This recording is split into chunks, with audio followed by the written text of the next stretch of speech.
Tout d'abord, je vous remercie pour votre présence et puis pour l'intérêt que vous portez à ce que l'on vous propose et puis à notre association. Donc, ce soir, le thème, ce sont les morsures de chiens et surtout, comment les éviter. Alors, tout d'abord, des chiffres. Il faut savoir qu'en moyenne, chaque année en France, 500 000 morsures de chiens sont déclarées, dont 60 000 nécessitent une hospitalisation.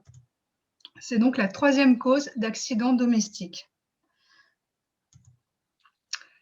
Tout d'abord, il est important de prendre les risques en compte. Donc, à savoir la masse du chien, donc son gabarit. La morsure, on le sait bien, d'un petit chien ne sera pas la même que celle d'un gros chien, mais une morsure de petit chien peut malgré tout être dramatique. L'offensivité de l'agression, l'imprévisibilité de l'agression. Alors là, plutôt, est-ce que la morsure était prévisible avec des signaux que l'on verra, qui vont annoncer que le chien va mordre, ou est-ce qu'il n'y avait pas de signaux? Également, le contrôle et l'intensité de la morsure. Est-ce que le chien a juste fait une morsure, un pincement, ou est-ce que vraiment il s'est repris à plusieurs fois où il a insisté en mordant? Donc, je tiens aussi à préciser que là, sur le thème des morsures, je vais parler, on est bien d'accord, des cas courants en fait. Je ne vais pas partir sur des chiens qui sont entre guillemets difficiles ou autres. Donc, il existe différents types d'agressions. Alors, les morsures plutôt par prédation. Là, on aura plutôt affaire à un chien qui s'en prendra au gibier, au chat ou à d'autres animaux. Ça peut être également des morsures lors de poursuites. Donc, les plus fréquentes, les poursuites de vélo, de joggeurs. Et là, c'est souvent avec des border collies, des bergers australiens, donc plus des chiens finalement qui veulent rameuter un troupeau en fait. Ensuite, de distancement. Donc là, l'agression, elle est plus grave car elle est souvent incontrôlée. Donc là, on aura plutôt affaire à un chien qui sera tapi dans un coin par peur, ou un chien qui aura peur des enfants, ou qu'un bruit aura fait peur, ou un geste ou autre. Ensuite, on a également l'agression par protection. Donc là, ça peut être le chien qui va vouloir protéger son gardien ou qui va vouloir protéger un lieu. Il y a des chiens qui ne veulent pas que l'on entre dans une pièce, qui vont barrer la route. Des chiens qui vont interdire l'entrée dans une propriété ou un autre lieu, peu importe. Donc là, on est plutôt sur de la protection. Ensuite, une autre agression, mais là qui est un petit peu différente, c'est l'agression maternelle. Donc ça, c'est la femelle allaitante. Donc là, elle va plutôt agir pour défendre ses chiots. Elle voudra, dans ce cas-là, plutôt les protéger ou les défendre. Et puis, il y a également des morsures qui sont liées aussi à la vieillesse du chien. Donc, un chien qui va être souffrant parce qu'il aura des douleurs. Un chien qui va être sourd, donc du coup, qui va agir plutôt par peur. Et là, on peut avoir quand même des morsures assez graves. Quels sont les profils et les circonstances des morsures? Donc en fait, il faut savoir que n'importe quel chien peut mordre, petit ou grand. On parle souvent des gros chiens qui font peur ou des chiens catégorisés, mais n'importe quel chien peut mordre. Un petit chien, un gentil petit chien, un chien tout pâteau, peu importe. En fait, il n'y a pas de catégorie, il n'y a pas de type, il n'y a pas de standard en fait. Finalement, je dirais que c'est un petit peu comme nous. N'importe qui parmi nous peut très bien avoir un excès de violence, même quelqu'un de très gentil. Souvent, ça va être des chiens qui auront les yeux couverts de poils ou qui seront sourds. Alors, couvert de poils, ça ne veut pas dire que c'est un handicap, mais vous voyez, ça va être quelque chose qui va être gênant en fait. Comme le chien aura les yeux, par exemple, couverts de poils, il peut être surpris par un geste. Quelqu'un m'a... Non Excuse-moi Valérie. Je suis désolée, excuse-moi. C'est vrai que on me dit que ça coupe un petit peu. Et est-ce que tu penses que couper la caméra, voir si ça peut régler quelque chose? Ah oui, bien Je suis sûr. désolée de t'embêter. Non. Arrêtez la vidéo. Voir si c'est peut-être un peu mieux. J'essaye, tu me dis si besoin. Désolée. Ça marche, merci beaucoup. Merci.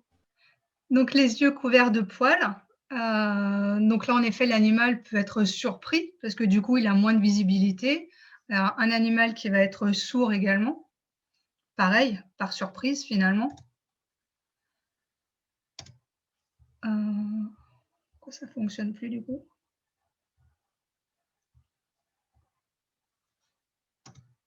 Alors les chiens qui sont toujours dans les bras également, donc les petits chiens, hein, on l'a fréquemment remarqué. Ah, mais cette fois, c'est moi qui ai une connexion instable. Donc les chiens qui sont toujours dans les bras, donc on a constaté que souvent ces petits chiens, quand on veut approcher, leur gardien, ils vont se mettre, à montrer les dents ou à japper ou à niaquer. Donc finalement, c'est pas faire leur bien que de les avoir, dans nos bras. Souvent, ce que je disais tout à l'heure, l'agression pourra être faite par un chien qui est connu et qui est voire même fiable, donc un chien de famille ou le chien d'amis, de proches. Un chien avec qui parfois on peut faire un petit peu n'importe quoi et la morsure peut survenir tout de même. Elle est rare par les chiens errants, mais la plupart, elle va être beaucoup plus grave. Les circonstances également à la maison, hors surveillance d'un adulte. Et après, ça peut être en fonction du rang de l'animal au sein de la famille, de la meute, par irritation, ce qui peut être agacé, par peur, par prédation. Apprendre. Extrêmement important, apprendre comment se comporter avec un chien et à les comprendre est essentiel. C'est comme ça qu'on pourra éviter beaucoup de choses. Tout comme on apprend à un enfant à traverser la route ou à un adulte à appréhender une nouvelle situation.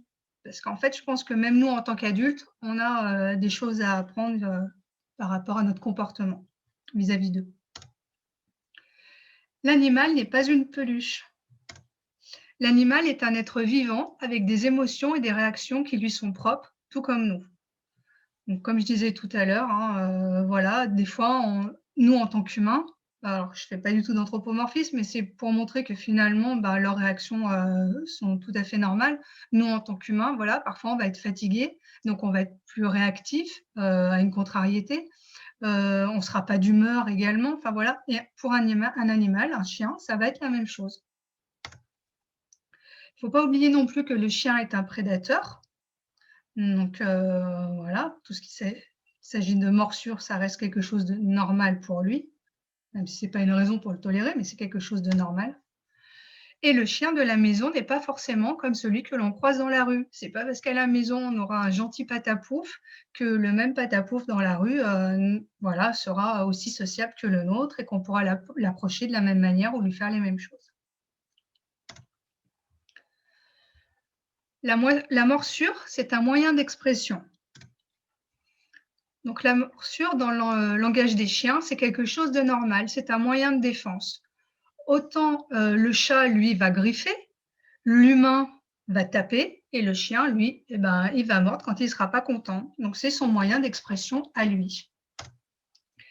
Il l'utilisera le plus souvent, ça ne veut pas dire que c'est dans 100% des cas, quand les avertissements qu'il aura donnés avant n'auront pas été pris en compte. Donc les avertissements, ce sont des signaux qu'il va donner, comme montrer les dents, grogner, des choses comme ça. Je l'aborde un petit peu plus tard.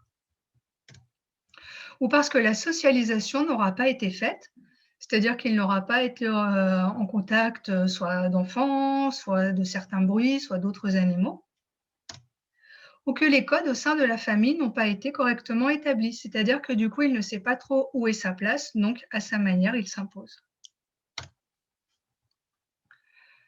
Le risque de morsure dépend de différentes choses, de la génétique de l'animal, de la socialisation, ce dont je viens de parler, de l'éducation, donc de nous, le travail que l'on aura fait avec lui, et des circonstances. Est-ce que le chien a eu peur? Est-ce que c'était pour se défendre? Est-ce qu'il était chez lui? Est-ce que… Voilà, trouver les circonstances de cette action. Donc, en analysant tout ça, on peut donc réduire les risques de morsure. Un petit mot entre l'agressivité et l'agression. L'agressivité, c'est un instinct dont nous sommes tous pourvus. Donc nous tous, les animaux comme nous. elle est nécessaire à la survie de l'individu, donc normal. L'agressivité, là je refais à nouveau un parallèle avec l'humain. Si on se fait agresser dans la rue, qu'est-ce qu'on va faire? On va réagir. Ben, du coup, pour l'animal, c'est la même chose. C'est quelque chose qui va lui servir à sauver sa peau. Elle se traduira éventuellement en fuite ou bien en attaque.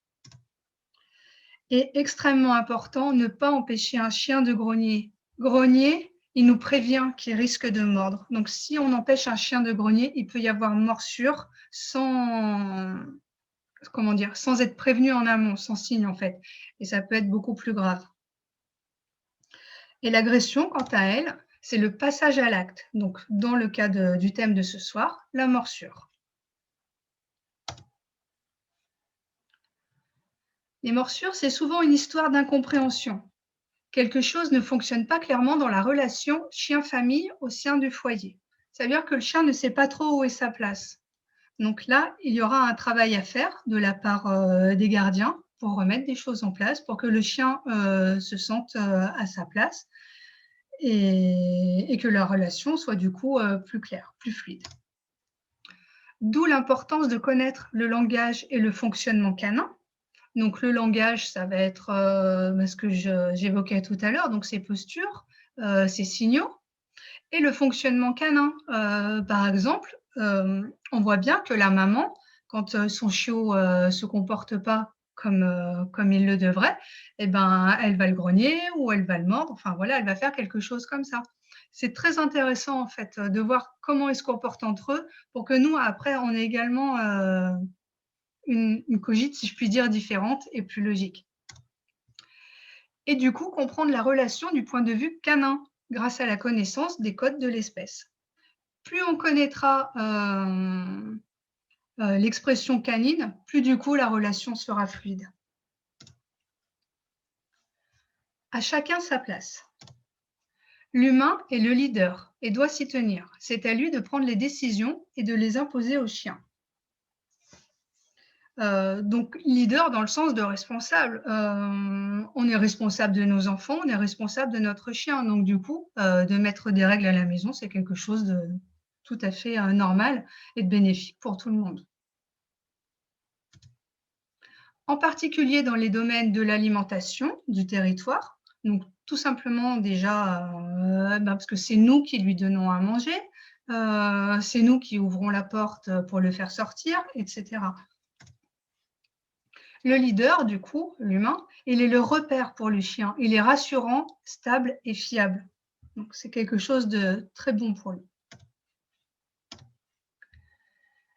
Les signaux que j'évoquais tout à l'heure, donc ceux qui sont communs à l'agressivité, parce que je vais passer sur 3 cas où on va voir que les postures vont être différentes. Donc, en général, ce qui est commun sont les babines retroussées, les grognements, ou ce que j'appelle le chant. Des fois, ils chantent un petit peu, ils couinent, et les poils du dos hérissés.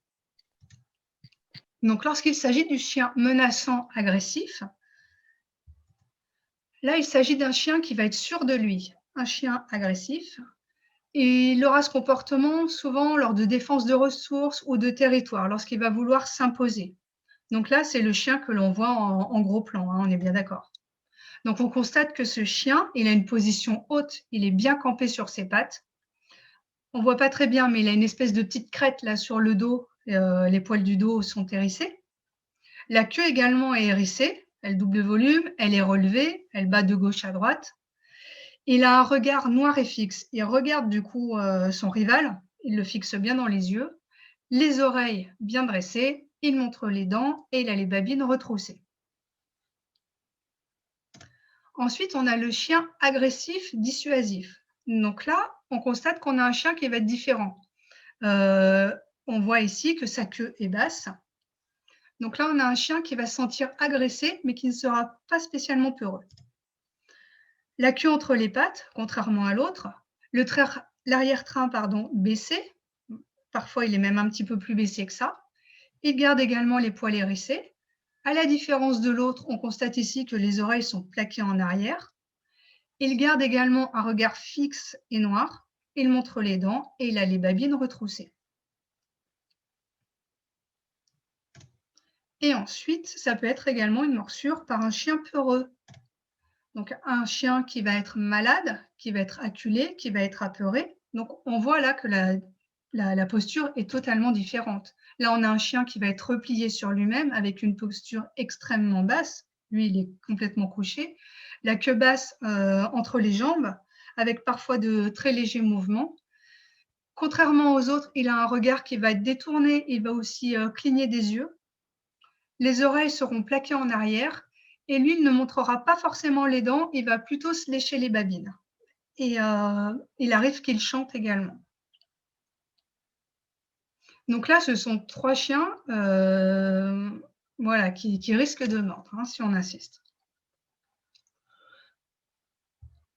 Chose importante avec les morsures, évidemment, les enfants. Donc, ne jamais laisser un enfant seul avec un chien. L'enfant peut avoir un geste, même bien attentionné, qui provoquera l'animal. L'enfant, il n'est pas toujours conscient en fait de ses comportements et il ne connaît pas le fonctionnement du chien.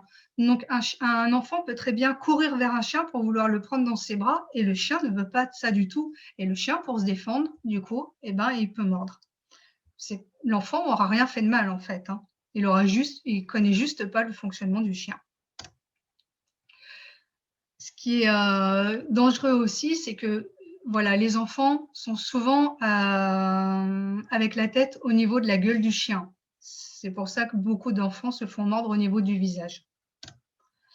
Et impératif, un adulte doit être capable d'intervenir immédiatement. C'est pour ça qu'on ne laisse pas un enfant seul avec un chien, même le chien de la famille, on n'est pas à l'abri voilà, d'une morsure. Comme 2 gamins ensemble, on n'est pas à l'abri qu'ils vont se taper. Là, c'est la même chose.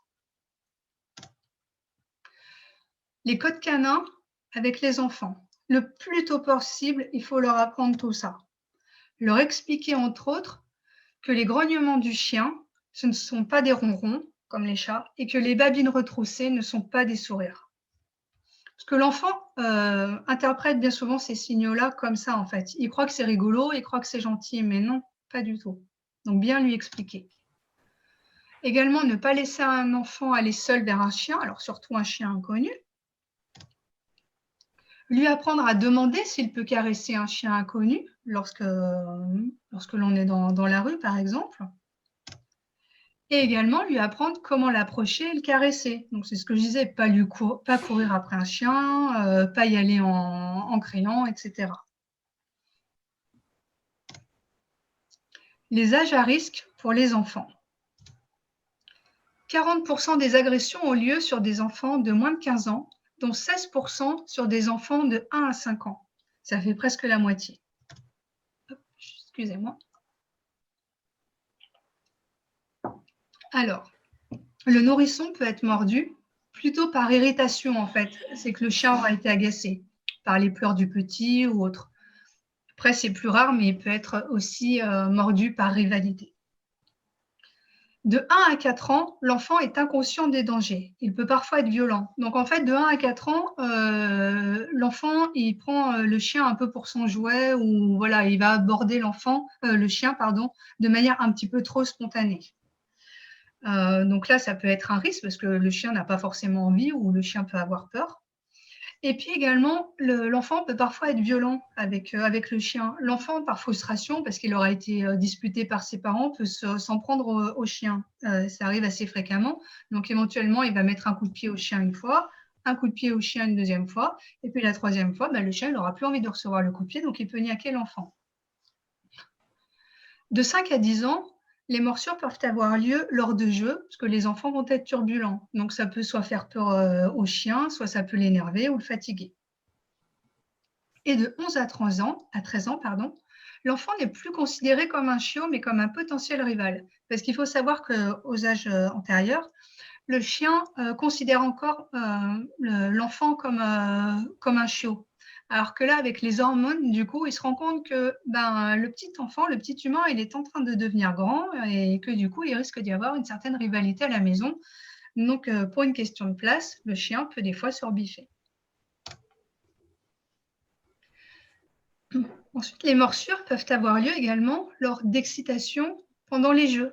Donc là, par exemple, cette photo, je la trouve intéressante parce que si on enlève le petit blond là, qui est couché sur l'autre chien, on pourrait très bien penser que l'autre chien là, il est agressif, il est en train de mordre, alors que non, ils sont tout simplement en train de jouer tous les deux. Donc le chien peut aussi mordre sans le vouloir dans le jeu. Donc ça, c'est nous mordre nous dans le jeu. Par exemple, on attrape tous les deux la balle en même temps et hop, il nous niaque. Voilà, si ça arrive sur un enfant, l'enfant peut avoir peur et ne pas comprendre ce qui se passe. Nous, on réagit un petit peu mieux.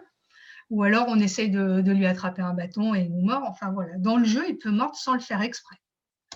Et puis, surtout, il faut savoir qu'entre eux, les chiens, quand ils jouent, ils se mordent. Bon, ils ne se mordent pas violemment, mais malgré tout, ils se mettent des petits coups de dents. Donc, pour eux, c'est quelque chose de totalement normal, en fait. Ça fait partie de leur comportement. Les comportements à éviter. Les gestes brusques qui peuvent le surprendre ou qu'il prendra comme une menace. C'est un petit peu comme nous, je fais le parallèle par exemple avec des fois les caméras cachées qu'on voit maintenant sur internet. En fait, il y a des personnes, quand on va leur faire peur ou qu'on va avoir un geste brusque, tout de suite on rigole, mais elles vont mettre une droite à la personne qui est en face, ou elles vont avoir peur. Et le chien, ça va être pareil en fait. Un geste brusque peut lui faire peur, il peut le prendre comme une menace et du coup répondre. Autre comportement à éviter, courir devant un chien. Comme je le disais en début de séance, le chien est un prédateur et parfois, voir courir quelqu'un peut réveiller ses instincts. Donc en fait, du coup, il va avoir envie de courir après la personne et puis de lui niaquer les mollets. Faire attention aux enfants, justement, qui soit qui courent un petit peu partout, et que ça peut énerver le chien, soit lorsqu'ils ont peur, se mettent à crier et à courir. Et là, le chien risque de mordre encore plus. Regarder un chien dans les yeux. Alors, regarder un chien dans les yeux, c'est surtout le regarder avec insistance, en fait, c'est le fixer. Pour le chien, c'est un code de communication agressif. Comme on l'a vu dans les photos précédentes, surtout là, la première, quand je parlais des agressivités, on a vu que le chien, là, qui était bien campé sur ses pattes, il fixait son rival, en fait. Mais si nous, on le regarde comme ça va être un petit peu la même chose, en fait. C'est de la provocation. Caresser un chien inconnu sur la tête. Ce geste peut être perçu par lui comme de l'agressivité. Alors, on est bien d'accord, caresser un chien inconnu sur la tête, si on a un patapouf qui vient vers nous tout content, tout joyeux, tout foufou, on va pouvoir lui caresser la tête. Mais si on constate que le chien n'est pas très à l'aise, ou voilà, dans ce cas-là, ce sera quelque chose à éviter.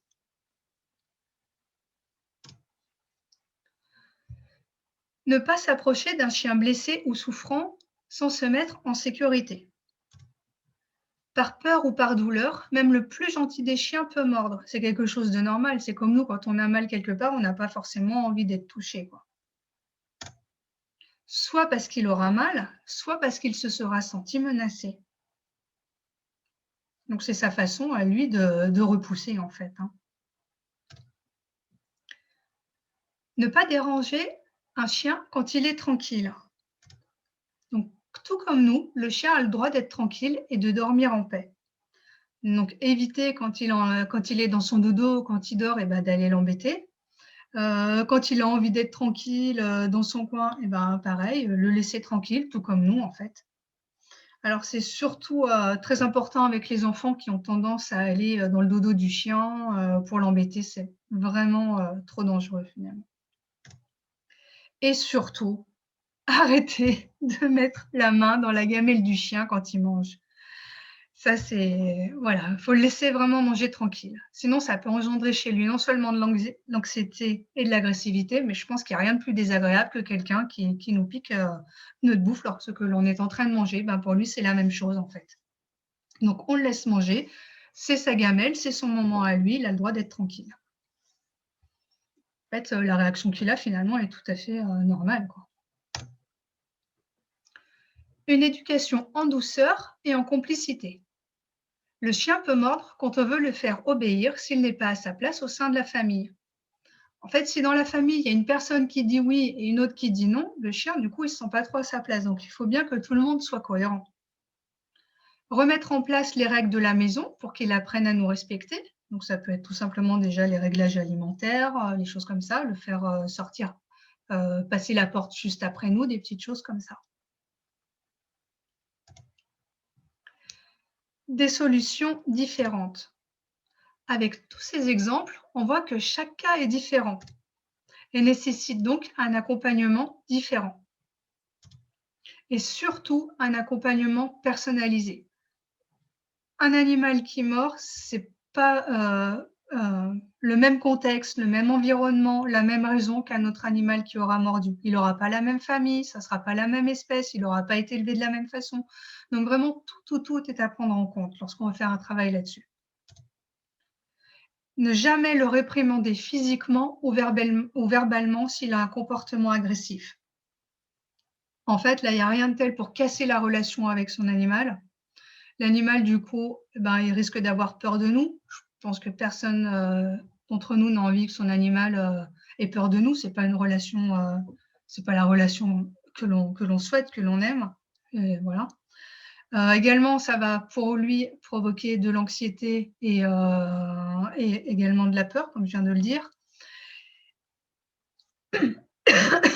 Et également, si on le réprimande physiquement ou verbalement, dans ces cas-là, ça risque d'être après plus grave lorsqu'il va vouloir mordre pour une bonne raison. Donc, en conclusion, dans la plupart des cas, la morsure chez le chien est un comportement qui peut être évité par la connaissance de la communication canine, par la prévention et par le respect du chien. Donc, c'est savoir comment l'espèce fonctionne, connaître les codes, par la prévention, donc ce que l'on vient de voir en gros ici, et surtout par le respect du chien.